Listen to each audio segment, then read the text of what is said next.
In our politics lead today, new details about what feds are actually investigating after they raided Rudy Giuliani's home and office on the Upper East Side of Manhattan this week. The New York Times now reports that that raid was connected to former Ambassador Marie Yovanovitch. You might remember then President Trump removed her as the U.S. ambassador to Ukraine in 2019.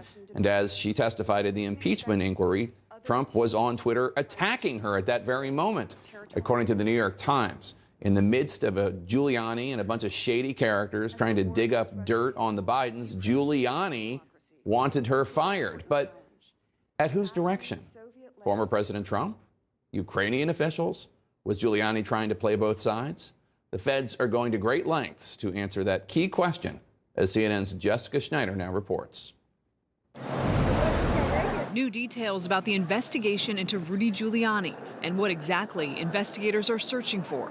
The New York Times now reports at least one of the search warrants served Wednesday sought information related to the former ambassador to Ukraine, Marie Yovanovitch. The same Marie Yovanovitch former President Trump fired in April 2019 and who testified as a witness in his first impeachment trial. Our Ukraine policy has been thrown into disarray. And shady interests the world over have learned how little it takes to remove an American ambassador who does not give them what they want. Investigators want to determine if Giuliani worked to get Yovanovitch ousted from her position just to help Trump, or also to benefit Ukrainians' interests as he sought dirt from them on the Bidens.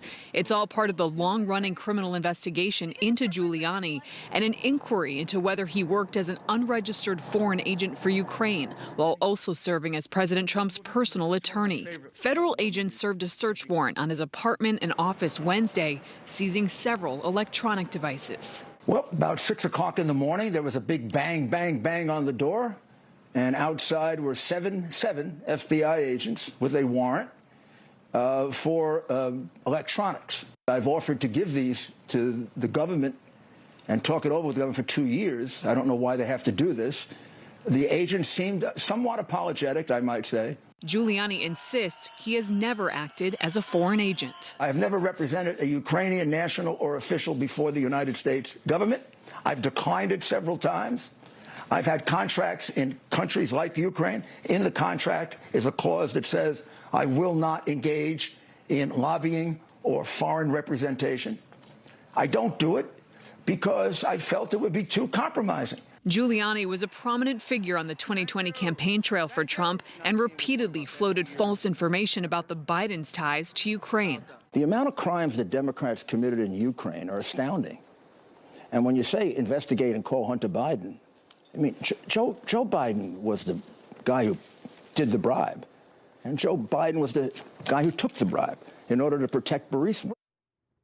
Now, Rudy Giuliani was repeatedly asked last night if this criminal probe could be about more than just that possible violation of the Foreign Agents Registration Act.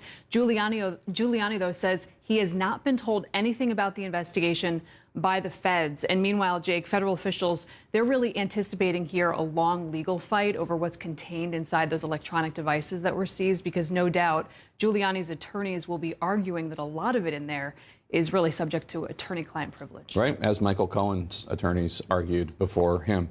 Jessica Schneider, thanks so much. Let's bring in Democratic Senator Mark Warner of Virginia. He is the chair of the Senate Select Committee on Intelligence. Chairman Warner, good to see you. Thanks for joining us. So we're told that by Giuliani's attorney that in the last 2 years, the Justice Department has not issued a single subpoena or asked for information. Suspicions of Giuliani's activity in Ukraine is not new. So what do you make of the investigation escalating so significantly right now? I mean, that is a big, bold, audacious move to raid the home and office of the president's attorney, not to mention those of the associates that are also wrapped up in this. Well, Jake, again, I don't have any details on the Justice Department investigation. But I do know this. We knew over a year ago, and it came out in the first impeachment trial, that Rudy Giuliani was obsessed about trying to find dirt on the Bidens, that he clearly, and I felt this was one of the reasons why I voted for the impeachment the first time, was taking out our ambassador. Obviously, the phone call between Trump and the Ukrainian president was inappropriate. But one thing you got to give Rudy Giuliani, he does not lack for chutzpah, because we knew all this a year ago, yet Rudy Giuliani and others, I might add, will continue to be used by what has now become fairly obvious, Russian agents to spread part of their disinformation campaign against Joe Biden throughout the whole balance of 2020. I can tell you, Jake, that there were a number of Republican senators who would go to Giuliani and others in the Trump orbit and urge them to back off, that they were being knowingly or unknowingly manipulated. And yet here we are, 4, 5, 6 months after the end of the election, and Giuliani is still pleading, willful ignorance, I guess is what his plea is. Investigators also served a search warrant for a Giuliani associate and subpoenaed his assistant, Joanne Zafanti, to appear before a grand jury next month.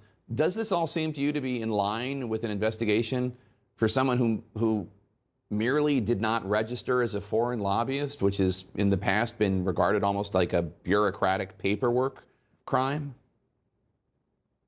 Jake, again, I'm not going to pass legal judgment on what the Justice Department's doing, but you said at the outset of our conversation that the Justice Department having this kind of raid on somebody as prominent as Rudy Giuliani, somebody who'd been a former U.S. attorney, somebody who'd been acting as Donald Trump's lawyer, I think they would have to hit a pretty high bar of certainty to take that action.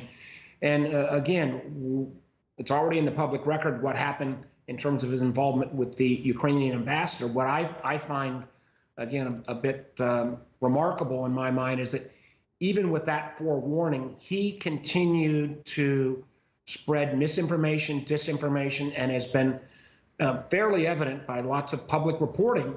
A lot of that misinformation and disinformation was the product of a Russian disinformation and misinformation campaign perpetrated by agents of Russia through Ukrainian fronts.